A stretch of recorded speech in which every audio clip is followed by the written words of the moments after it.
Good day to you and welcome to another Paddocks Club video tutorial. Today I'd like to follow on from a previous video on reserve fund planning and look at the changes that I believe will certainly take place once the Sectional Title Schemes Management Act comes into effect.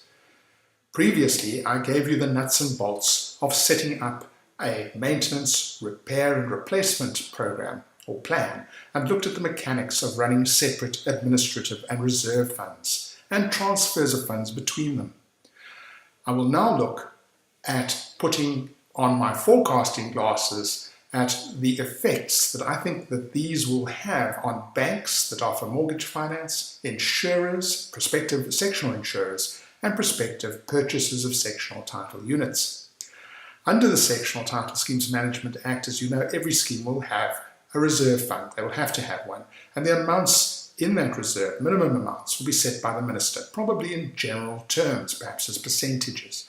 But as I indicated earlier, I also expect that schemes will have to develop a maintenance, repair and replacement plan, or what is called in other jurisdictions a depreciation report that lists all the features of the scheme that will require repair, maintenance and replacement over the next 10 years. And includes a costed schedule of the planned maintenance and repairs, as well as including a contingency amount for unplanned maintenance and repair costs.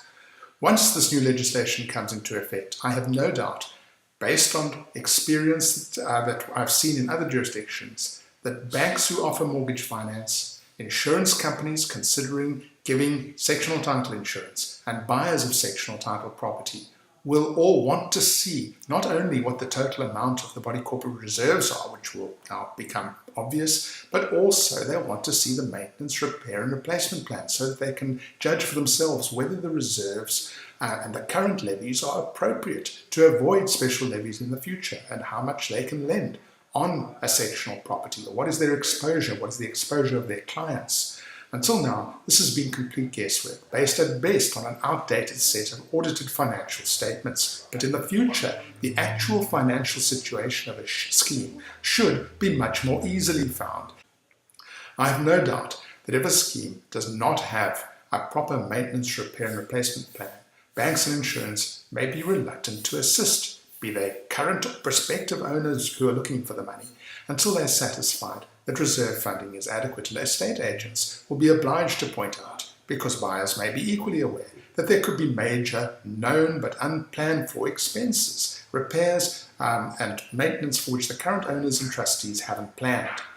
If they're prepared to accept the risks, which they might be, the bank or prospective purchaser will undoubtedly reduce any offer to take account of the perceived and now calculable risks.